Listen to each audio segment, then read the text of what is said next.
வாய்ப்பு என்பது எப்பொழுதும் வருவதல்ல வாய்ப்பு, எப்பொழுதாவது வருவதுதான் வாய்ப்பு. ஒரு சாதாரண ரோட்டில் பிச்சை எடுத்துகிட்டு இருக்கக்கூடிய ஒரு பிச்சைக்காரனுக்கு கூட வாழ்க்கையில் வாய்ப்பு என்பது ஒரு முறை வரும். அது அந்த வாய்ப்பை எவன் ஒருவன் சரியாக பயன்படுத்தி கொள்ளுகின்றானோ அவன் வாழ்க்கையில் வெற்றியாளனாக மாறுகிறான். எவன் ஒருவன் வாழ்க்கையில் அந்த வாய்ப்பை தவற விடுகிறானோ அவன் வாழ்நாள் முழுவதும் அவன் தோற்ற ஒரு மனிதனாகவே காணப்படுகிறான். ஒரு 2 பேர் கிளாஸ்மேட்டு, 2 பேர் கிளாஸ்மேட்டாக இருக்கும் பொழுது ஒருத்தன் நல்லா படித்து ஒரு அரசாங்கத்தினுடைய உயர் அதிகாரியாக போயிடுறான். நல்லா கவனிங்க, இதையும் ஒரு அரசாங்கத்தினுடைய உயர் அதிகாரியாக போயிடுறான். அவனுக்கு அங்கே அரசாங்கம் வண்டி கொடுத்துருக்குது, பணியாளர் கொடுத்துருக்குறாங்க, குவார்ட்டர்ஸ் கொடுத்துருக்குது, நல்ல செல்வாக்கோட நல்ல மதிப்பு மரியாதையோடு வாழ்ந்துட்டுருக்கிறான். அவனோட கூட படித்து இன்னொருத்தன் வேலை இல்லாமல் ஊரில் இருக்கிறான். அப்போ தன்னுடைய நண்பனை பார்க்கும் பொழுது சொல்கிறான், இவனுக்கு பரவாயில்ல, இவன் படித்தா இவனுக்கு நேரம் சரியாக இருந்தது, இவன் அதிகாரி ஆகிட்டான், இன்றைக்கி எல்லா வசதிகளோடு இவன் நல்லா இருக்கிறான். ஆனால் நாம் இன்றைக்கி எந்த வேலையுமே இல்லாமல் நம்ம வீட்டில் சும்மா இருந்துகிட்ருக்கிறோமே அப்படின்னு சொல்லி யோசிக்கிறான். யோசிச்சுட்டு அவன் ஒரு வேலை தேடி போகிறான். அவன் வேலை தேடி போகும்பொழுது அவனுக்கு ஒரு பத்திரிக்கை ஆஃபீஸில் வேலை கிடைக்குது. வேலை கிடைச்ச உடனே அடுத்து அன்னைக்கு முதல் பணி ஆர்டரை வாங்கிட்டு, சரி நீ போய் செய்தி சேகரிச்சுட்டு வான்னு அவனை அனுப்புகிறாங்க. வெடிஞ்சால் சுதந்திர தினம், எல்லா ஊர்லேயும் சுதந்திர தினம் கொண்டாட்டம் நடக்குது. அப்போ அந்த ஊரினுடைய துறைமுகத்துக்கு ஒரு போர்க்கப்பல் வருது. அந்த போர்க்கப்பலில் சுதந்திர தின கொண்டாட்டம் கொண்டாடப்படுகிறது. இந்த புது மனுஷன் இன்றைக்கி தான் நீ வேலையில் சேர்ந்துருக்கிற, இன்றைக்கி போர்க்கப்பல் வருது, அங்கே சுதந்திர தின கொண்டாட்டம் நடக்கு, நீ போய் அந்த இடத்துல செய்தி சேகரிச்சுட்டு வான்னு இவனை அனுப்புகிறாங்க. இவனும் போகிறான். போகும்பொழுது அங்கே சுதந்திர தின கொண்டாட்டம் அந்த போர்க்கப்பலில் நடக்கலை. மாறாக அங்கே என்ன நடக்குது, அந்த கப்பலில் ஒரு ஓட்டை விழுந்துருச்சு, கப்பலுக்குள்ளே தண்ணி வந்துருச்சு. தண்ணி வந்ததுனால அங்கே இருக்கக்கூடிய படை வீரர்கள் எல்லாம் அந்த தண்ணியை அரைச்சி வெளியே ஊற்றுறதுக்கும் அந்த ஓட்டையை அடைக்கிறதுக்குமே முக்கியமாக அவர்கள் மும்மரத்தில் அந்த பணியில் ஈடுபட்டு இருந்ததுனால அங்கே சுதந்திர தின கொண்டாட்டம் நடக்கவில்லை. ஸோ இவன் என்ன நினச்சிக்கிட்டான், சுதந்திர தின கொண்டாட்டம் தான் நடக்க சொல்லி நம்மளை பேட்டியை எடுத்துகிட்டு வர சொல்லி அனுப்பிவிட்டாங்க, இங்கே கொண்டாட்டமே நடக்கலை, பத்திரிகை நிறுவனர்களெல்லாம் இருக்கிறாங்க, அதனால் சொல்கிறேன், சுதந்திர தின கொண்டாட்டமே நடக்கலை, என்ன செய்யறது அப்படின்ட்டு உட்காந்துட்டு ஒரு இடத்துல உட்காந்துட்ருக்கிறான். இன்னொரு சக பத்திரிகையாளர் கேட்குறாரு, ஏப்பா நீ பேட்டி எடுக்க போனேன் என்னாச்சு அப்படிங்கிறான். அப்போ அவன் சொல்கிறான், நான் உப்பு வைக்க போனால் மழை பெய்யுது, நான் மாவு வைக்க போனால் காற்றடிக்குது, ஏன் நேரமே என்னென்னு தெரியல, அந்த கப்பலில் இன்றைக்கி சுதந்திர தின கொண்டாட்டமே நடக்கலைன்னு சொல்கிறான். ஏன்னு கேட்கும் பொழுது அங்கே கப்பலில் ஓட்டை விழுந்துருச்சு, தண்ணியெல்லாம் உள்ளே வந்துருச்சு, வீரர்களெல்லாம் அதை இறச்சி வெளியே ஊற்றுறதுக்கே மும்மரமாக இங்கே பணியில் ஈடுபட்டிருந்தாங்க, அதனால் சுதந்திர தின கொண்டாட்டம் அங்கே நடக்கலைன்னு சொல்கிறான். அப்போ கூட இருந்தவன் சொல்கிறான், அட பாவி, இதுதான் இன்றைக்கி தலைப்புச் செய்தியாக வர வேண்டிய செய்தி, இந்த செய்தியை நீ கோட்டை விட்டு போட்டு இங்கே நான் உப்பு விற்றா மழை பெய்யுதுன்னு சொல்லிட்டு கோட்டை விட்டுட்டு உட்காந்துட்டு இருக்கிறியேன்னு அவன் விளைந்து ஓடி அந்த செய்தியை சேகரிக்க ஓடுறான். ஸோ நாம் செய்கின்ற பணியில் ஒரு தெளிவு இருக்க வேண்டும், ஒரு தெளிவான பார்வை இருக்க வேண்டும். வேலை கிடைக்குது, அந்த வேலையை நாம் எப்படி பயன்படுத்தி கொள்ளுகிறோம் என்ற ஒரு தெளிவு நமக்குள்ளே இருக்கணும். நம்ம அடுத்தவங்களை பார்த்துக்கிட்டு பொறாமப்படுறதுலையும், அடுத்தவங்களை பார்த்துக்கிட்டு நம்ம அப்படியே அப்படியே நம்ம காண்டாகிறதுலையும் நமக்கு எந்த பிரயோஜனமும் இல்லை. நாம் எந்த அளவுக்கு நம்மை நாம் பயன்படுத்தி கொள்கிறோம், நமக்கு கிடைத்த ஒரு வாய்ப்பு, அந்த ஒரு பத்திரிகையாளருக்கு கிடைத்த அந்த வாய்ப்பை அவன் தவற விட்டுட்டார். இனி வாழ்க்கையில் அவர் எப்படி முன்னேற முடியும், அவர் எப்படி வேலைக்கு வச்சுருப்பாங்க. ஸோ வாய்ப்பு என்பது எப்பொழுதாவது வரும், எப்பொழுதும் வருவதல்ல வாய்ப்பு. இந்த வாய்ப்பை நாம் தவறாமல் பயன்படுத்தி கொள்ள வேண்டும். இன்னும் ஒரு சிறிய நிகழ்வுகளோடு நான் முடித்து கொள்கிறேன். நீங்கள் ஜெயிக்க பிறந்தவர்கள், இதை தினந்தோறும் நீங்கள் காலையில் எந்திரிச்சு நீ மனசுக்குள்ளே சொல்லணும், நான் ஜெயிக்க பிறந்தவன், நான் கண்டிப்பாக ஏதேனும் ஒரு துறையில் சாதிப்பேன், இந்த இருக்கக்கூடிய இந்த நிலையெல்லாம் எனக்கு ஒரு தடை அல்ல, இந்த அவமானங்கள் எல்லாம் எனக்கு ஒரு பொருட்டல்ல, இந்த என்னுடைய தன்னம்பிக்கை இருக்கிறது, இந்த தன்னம்பிக்கையை வைத்து என்னால் முன்னேற முடியும் என்ற ஒரு நிலையை நீங்கள் அனுதினமும் காலையில் நீங்கள் நினைத்து கொள்ள வேண்டும். எந்த நிலையிலையும் ஒரு மனிதனுக்கு தாழ்வு மனப்பான்மைன்னு ஒன்று வந்துடக்கூடாது. இதனால தான் பாதி பேர் உட்காந்து ரோட்டில் அழுதுட்டுருக்கிறான். இன்றைக்கி நம்மளால் ஜெயிக்க முடியல, எங்கள் அப்பா அம்மா சரியில்லை, எங்கள் அப்பா எல்லோரும் என்னை விட்டுட்டு போயிட்டாங்க, நான் பாட்டி வீட்டில் இருக்கிறேன், நான் தாத்தா வீட்டில் இருக்கிறேன், நான் மாமா வீட்டில் இருக்கிறேன், எனக்கு பொருளாதார சூழ்நிலை சரியில்லை, எங்கள் அண்ணன் சரியில்லை, எங்கள் அக்கா சரியில்லை, இது மாதிரி இருக்கக்கூடியது எல்லாமே நம்மை பற்றி நாம் நினைத்து கொள்ளக்கூடிய ஒரு தாழ்வு மனப்பான்மை. இந்த தாழ்வு மனப்பான்மை நமக்குள்ளே வரவே கூடாது. ரெண்டாவது எது வரக்கூடாதுன்னா கர்வம் வரக்கூடாது.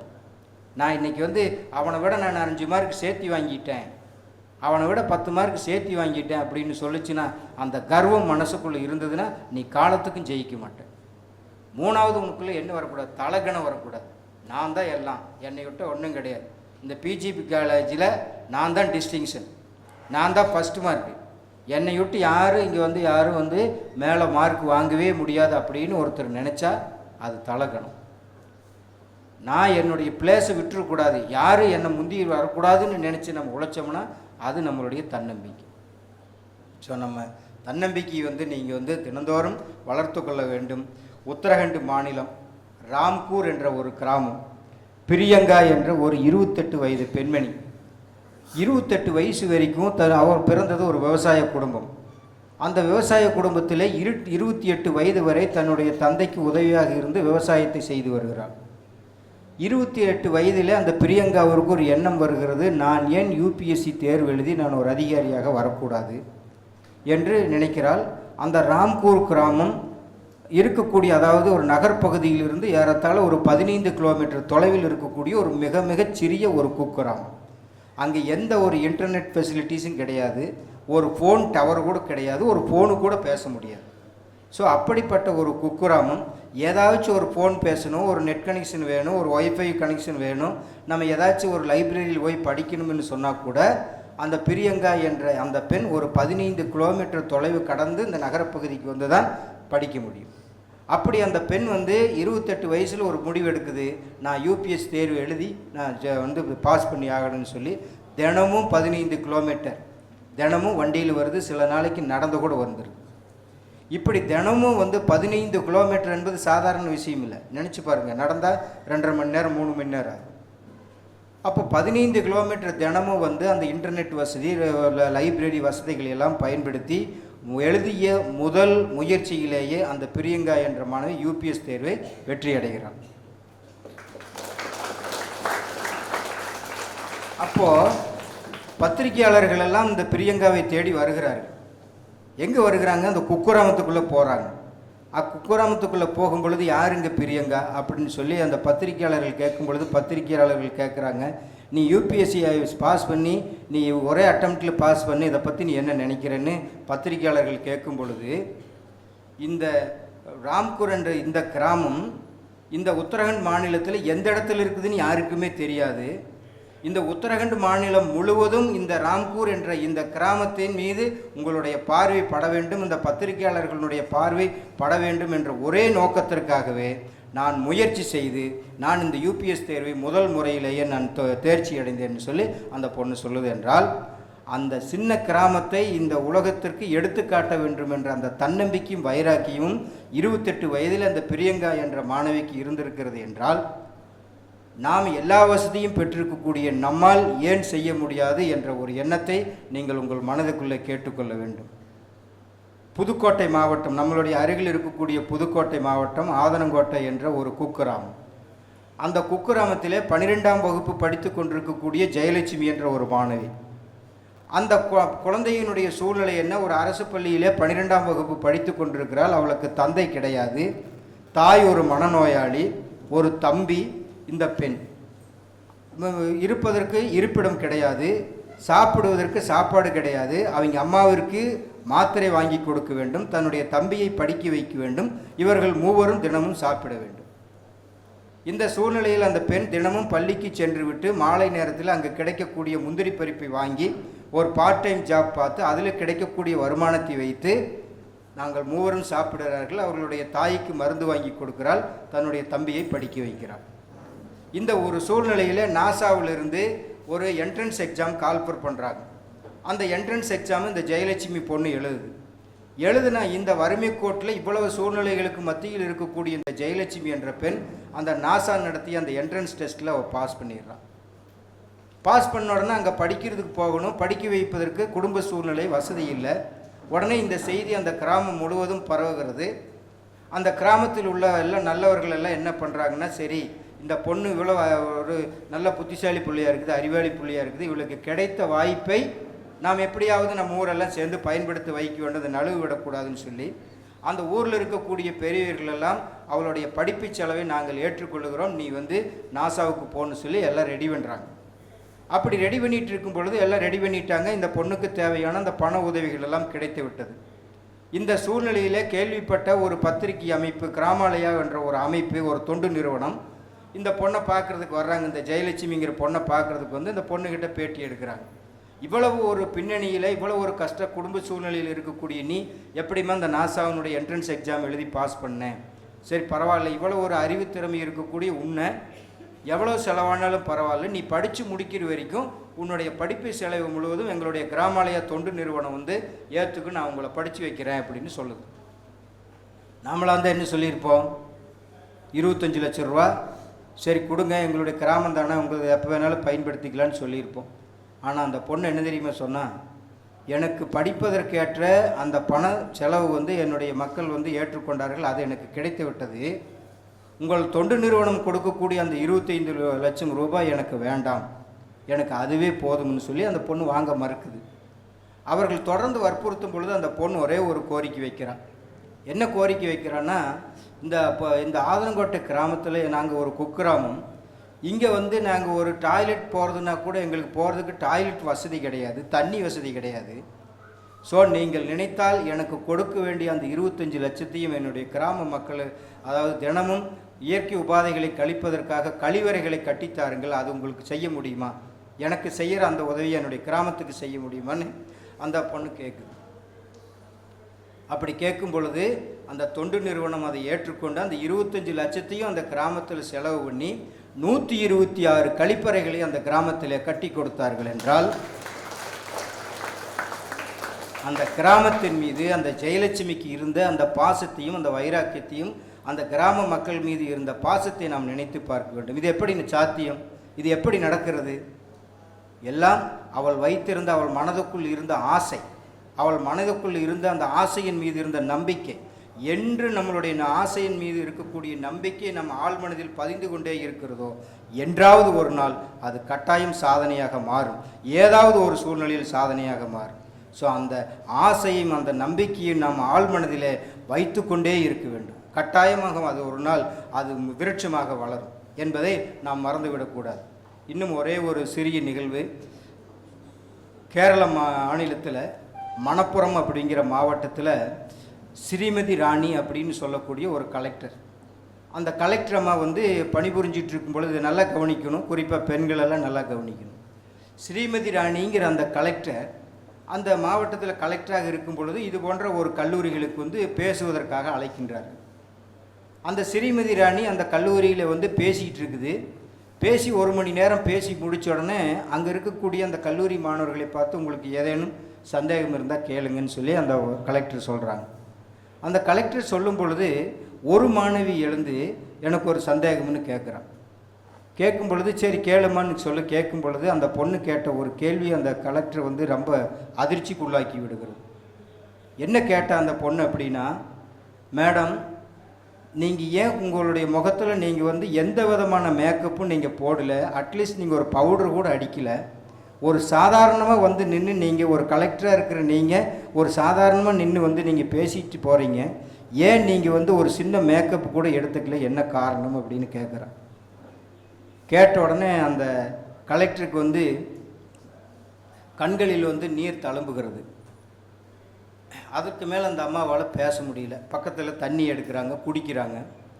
குடிச்சிட்டு தன்னை ஆசுவாசப்படுத்தி கொண்டு, நான் சொல்லக்கூடியதை கேட்பதற்கு நீங்கள் எனக்கு ஒரு 10 நிமிடம் ஒதுக்குவீர்களான்னு கேட்குறாங்க. கேட்ட உடனே அந்த குழந்தைகள் எல்லாம் சரிங்க மேடம் நீங்கள் சொல்லுங்கள் அப்படின்னு சொல்லி கேட்குறாங்க. அப்படி கேட்கும் பொழுது அந்த பொண்ணு தன்னுடைய கதையை சொல்லுது. ஜார்க்கண்ட் மாநிலம் தோடர்மா அப்படிங்கிற கிராமத்தில் ஒரு பழங்குடி இனத்திலே பிறந்த ஒரு 4வது பெண் குழந்தை நான். எனக்கு 2 சகோதரர்கள் 2 சகோதரிகள், ஒரு அப்பா அம்மா. நாங்கள் பழங்குடி இனத்திலே பிறந்தாலும் அந்த மாநிலத்தில் மிக மிக வறுமை கோட்டிற்கு கீழே பிறந்தவர்கள் நாங்கள். எங்களுக்கு அனுதினமும் சாப்பிடுவதற்கு வழி கிடையாது. அந்த சுரங்கத்தில், அந்த ஜார்க்கண்ட் மாநிலத்தில் இருக்கக்கூடிய மைக்கா சுரங்கம் என்றால் ஒரு குகை மாதிரி அப்படியே உள்ளே போகும். அதுக்குள்ளே போய் மைக்காவை சேகரிச்சுட்டு வந்தால் தான் சாப்பாடு.